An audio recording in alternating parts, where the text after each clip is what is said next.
지난번 강의까지는 준비 작업이었고요. 오늘부터의 강좌가 진짜 C# 언어에 대한 것입니다. 오늘의 주제는 바로 자료형 데이터 타입인데요. 나중에 여러분들이 프로그램에 익숙해지다 보면 프로그램이라는 것은 결국 데이터와 그것을 다루는 코드의 집합이라는 것을 알게 됩니다. 그리고 코드에서 그 데이터를 잘 다루기 위해 일정한 약속을 정의하게 되는데요. 바로 그것이 데이터 형식입니다. 이번 시간을 통해 여러분들은 C샵에서 제공하는 데이터 형식을 배우게 되는 것입니다. 자, 그럼 대표적으로 C샵에는 정수형 데이터 타입이 있습니다. 그리고 각 정수형 타입은 그 크기에 따라 나뉘게 되는데요. 현재 가장 많이 사용하는 데이터 타입은 int입니다. 보시면 32비트, 즉 4바이트 정수형인데요. 그에 따라 표현할 수 있는 수의 범위가 플러스 마이너스 21억 정도가 됩니다. 이 int 타입을 기준으로 만약 그보다 큰 수를 다루고 싶다면 아래에 있는 롱형을 선택하시면 되고요. 작은 범위를 원한다면 short를 쓰면 됩니다. 사실 8바이트 롱형의 경우 플러스 마이너스 920경이라는 어마어마한 범위의 숫자를 다룰 수 있기 때문에 이거저거 고민하고 싶지 않다면 그냥 일상적으로 롱형을 쓰셔도 무방합니다. 그런데 굳이 이렇게 2, 4, 8바이트로 나뉘어 있는 것은 저장 공간의 효율적인 관리를 위해서입니다. 일례로 여러분들이 int 범위의 숫자 데이터만 가진 1MB 파일이 있다고 가정할 때 그것을 만약 롱형으로 저장한다면 그 2배인 2MB의 저장 공간이 사용되는 것입니다. 위에서 나열한 정수형은 음수까지 표현이 가능한데요. 그런데 이 음수 표현을 위해 할당된 1비트까지도 순수하게 숫자 크기로 나타내기 위해 각각의 정수형마다 부호없는 정수형이 있습니다. 타입명도 꽤나 직관적인데요. 단순히 해당 정수형 타입에 U, unsigned를 의미하는 U만 붙여주면 됩니다. 자, 그럼 자료형을 배웠으니 이제는 이것을 사용하는 방법을 알아보겠습니다. 자료형을 이용해 할 수 있는 것은 바로 공간을 만드는 것입니다. 즉 int형이면 32비트를 담을 수 있는 공간을 만들 수 있고요. 롱형이면 64비트의 수를 담게 될 공간을 만들 수 있습니다. 그런데 이 공간이라는 개념은 매우 애매한데요. 우리는 뭐든지 어떤 것을 구분하기 위해서 이름을 짓게 됩니다. 바로 그 공간에 대해서도 이름을 지어야 하는데요. 이 설명들을 모두 합치면 슬라이드에서 보여주는 것과 같은 문법이 탄생합니다. int n이라고 한 것은 32비트 정수형을 담을 수 있는 공간을 확보하고 그 공간에 대한 이름을 n이라고 정의한 것입니다. 마찬가지로 그 아래의 것은 64비트 공간을 sum이라는 이름으로 정의하고 있습니다. 그리고 C샵의 문법 특성상 마지막에는 세미콜론으로 구분을 지어줍니다. 사용법도 알았으니 그럼 간단하게 실습을 해볼까요? 앞서 실습에서 만들어 두었던 콘솔 프로젝트를 재활용해도 되고 새롭게 프로젝트를 만든 다음에 코드창에서 여러분이 방금 배운 자료형을 사용해 봅니다.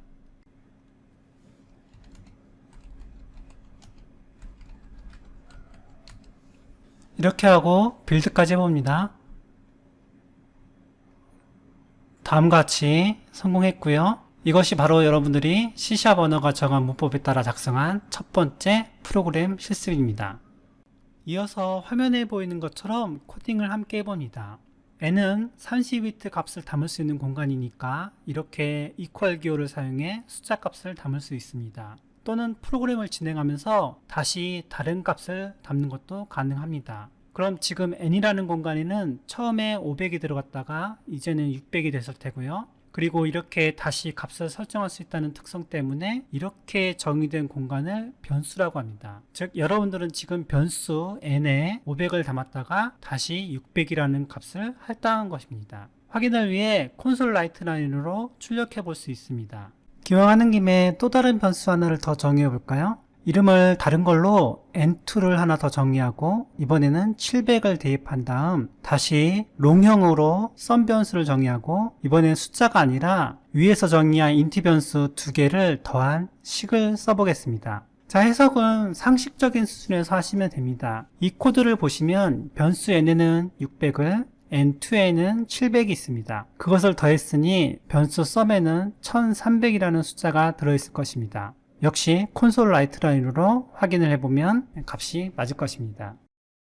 하는 김에 사칙 연산도 이렇게 할 수 있습니다. 플러스를 이전했고요. 마이너스, 곱하기, 나누기를 이런 식으로 계산을 할 수 있습니다. 어떠세요? 이제 여러분들은 C# 프로그램을 이용해 전자계산기에서 했던 간단한 사칙 연산들을 프로그램할 수 있게 된 것입니다. 이제 자료형을 사용하는 기본 방법은 모두 배웠고요. 이후의 내용들은 모두 이 원칙에 기반해서 실습할 수 있습니다. 정수형을 해봤으니까 이번에는 실수형도 배워보겠습니다. 이름에서도 알 수 있지만 정수형과는 달리 실수를 저장할 수 있는 공간을 제공하는 자료형이고요. 정수형이 크기에 따라 나뉘었던 것처럼 실수형도 각각 4, 8, 16바이트 크기에 따라 그에 따른 데이터 타입을 제공하고 있습니다.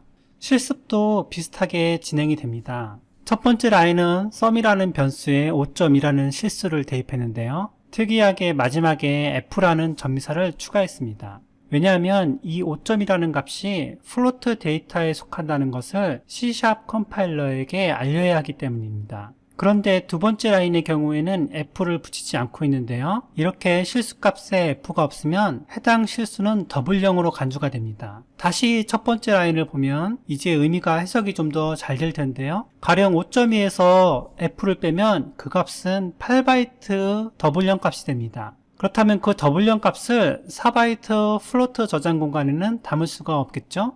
나중에 이에 대해서는 좀 더 다루겠지만 C# 언어에서 형식은 상당히 중요합니다. 형식 간의 변화는 컴파일러가 매우 예민하게 반응하기 때문에 여러분도 프로그램을 작성할 때 이에 대한 규칙을 잘 지켜야 합니다. 마찬가지로 마지막 라인에서는 데시멀 형식의 변수를 정의하는데요. 플로트와 마찬가지로 200.099 값이 16바이트 데시멀 자료형에 속한다는 의미로 마지막에 m을 붙여준 것입니다.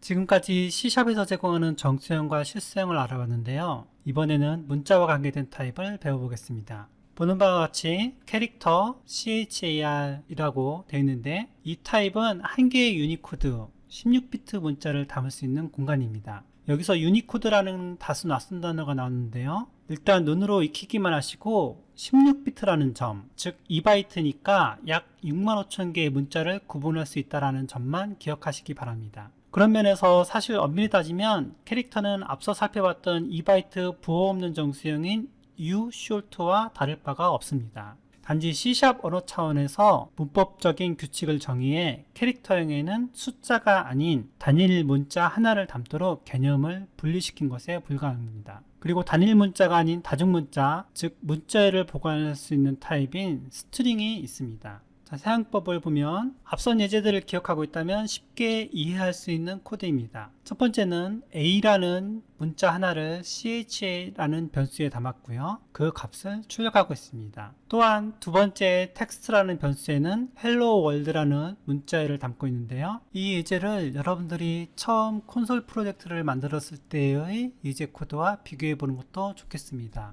보는 바와 같이 여러분들은 변수라는 개념을 배움으로써 기본 예제 코드에서 출력 문자열을 분리하는 법을 알게 된 것입니다. 자, 이렇게 벌써 기본 예제를 바꿔 응용할 수 있게 되었는데요. 그렇습니다. 자신의 표현력을 C# 문법을 배워나가면서 넓혀가면 되는 것입니다. 참고로 문자열의 경우에는 문자열을 연결한다는 의미에서 숫자 형식에서 했던 것처럼 더하기 연산자를 쓰는 것이 가능합니다. 그렇다면 캐릭터 문자 형식도 더하기 연산자를 쓰는 것이 가능할까요? 사실 상식적으로 생각해 보시면 됩니다. 캐릭터 형식은 문자 하나만을 보관할 수 있죠. 그런데 문자와 문자를 더하면 문자 두 개가 되고 그럼 그것은 문자열이 됩니다. 따라서 캐릭터에는 두 개 이상의 문자를 보관할 수 없기 때문에 애당초 더하기 연산자를 사용할 수 없습니다. 자, 이제 마지막으로 형식 두 개가 남았는데요. 하나는 불린 대수에서의 true, false 상태를 담을 수 있는 불 타입과 앞서 정수형에서 빠뜨렸던 1바이트 크기의 바이트 정수형이 있습니다. 마찬가지로 이렇게 불 형식의 변수에는 참, 거짓의 상태를 나타낼 수 있는 true, false의 값만 대입할 수 있습니다. 그리고 1바이트 정수형인 바이트가 있는데요. 앞선 정수형들의 이름 규칙과는 살짝 다른 면이 있습니다. 즉 부호 없는 타입의 경우에 u를 붙였는데요. 특이하게 바이트 타입의 경우에는 바이트 자체가 부호 없는 형식이고 거기에 s를 붙인 s 바이트 타입이 부호 있는 형식이 됩니다. 이번 강의의 마지막으로 알아볼 것이 형변환입니다. 앞서도 잠깐 이야기했지만 C샵은 형식에 상당히 민감한 규칙을 세워놓았습니다. 그래도 재미있는 것은 이런 규칙들이 아주 상식적인 선에서 여러분들이 이해할 수 있다는 점인데요.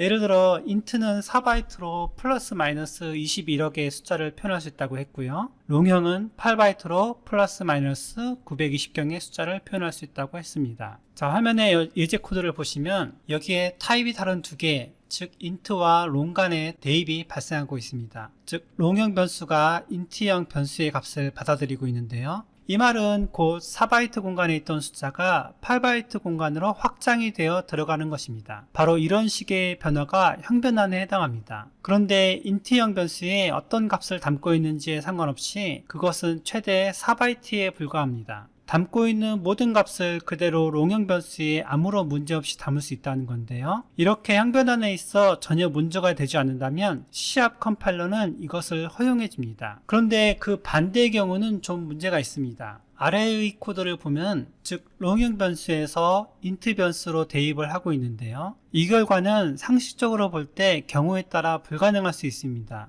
왜냐하면 여기서는 롱형 변수에 500이라는 숫자를 담고 있지만 4바이트 int로 표현할 수 없는 값이 담겨 있을 수도 있기 때문입니다. 그리고 C# 컴파일러 입장에서는 복잡한 프로그램에서 해당 변수에 어떤 값이 담겨 있을지 알 수가 없기 때문에 그래서 이런 경우에는 암시적 형변환을 허용하지 않습니다.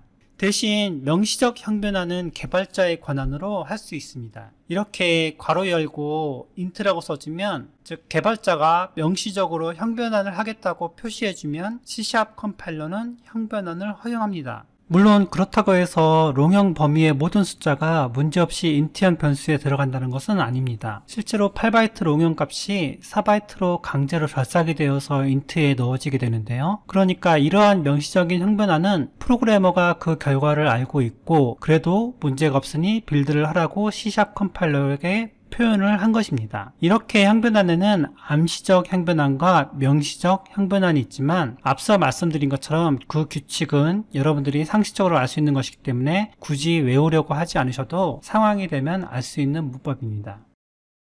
자, 이것으로 C샵에서 제공하는 데이터형과 그 사용법을 알아봤습니다. 정리해보면 오늘 이러한 내용을 배웠는데요. 다시 한번 상기해 보시고요. 결국 언어를 배운다는 것은 해당 언어를 창시한 개발자가 정의한 규칙을 배우는 것에 불과합니다. 그리고 그런 규칙들이 처음에는 낯설어서 그렇지 사실 차근차근히 배워보면 내용 자체는 어려운 것이 없습니다. 자, 그럼 행복한 코딩 되시길 바라고 다음에 뵙겠습니다.